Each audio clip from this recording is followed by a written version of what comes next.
Can I tell you something that might feel like relief? You don't have to understand literature for it to help you. You don't have to decode metaphors. You don't have to recognize symbolism. You don't have to say intelligent things about it. You just have to notice what happens inside you when you read.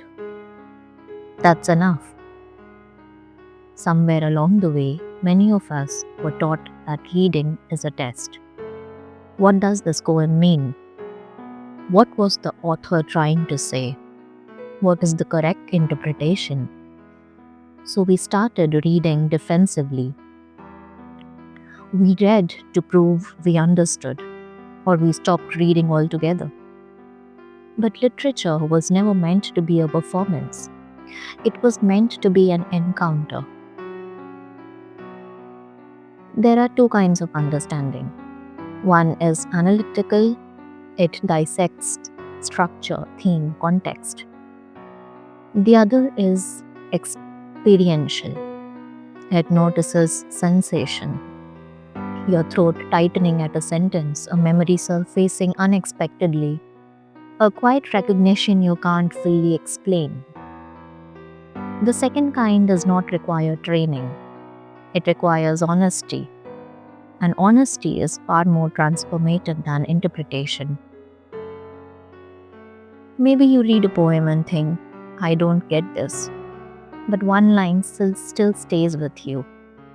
You carry it into the kitchen, into your commute, into a random Tuesday afternoon. You don't know why it stayed. That staying is the work. Your mind is metabolizing something. Understanding often arrives later, sometimes years later.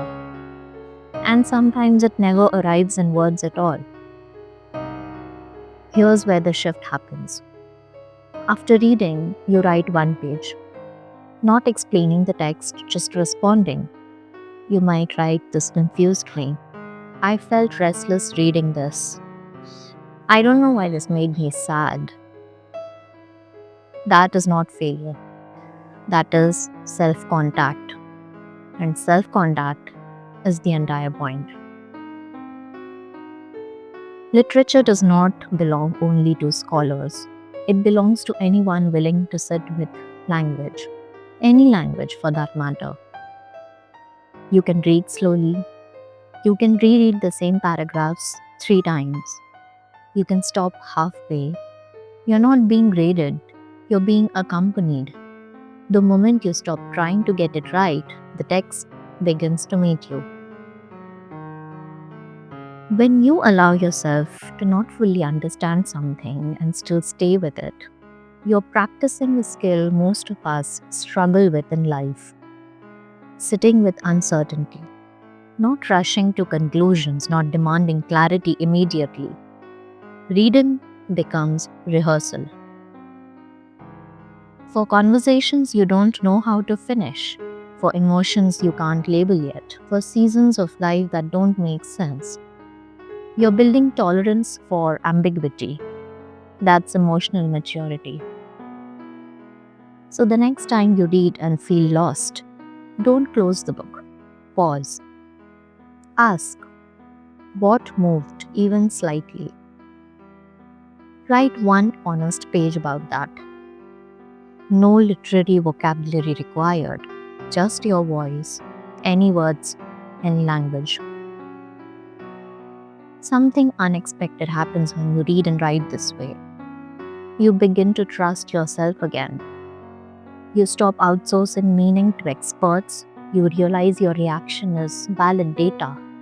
And once you feel that, even once, you'll want to return to it.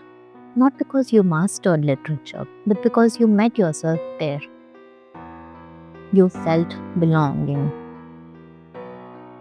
Here is the truth no one tells you. Literature does not change you because you understand it. It changes you because, for a moment, you were willing to stay. And staying, even in confusion, is how growth begins.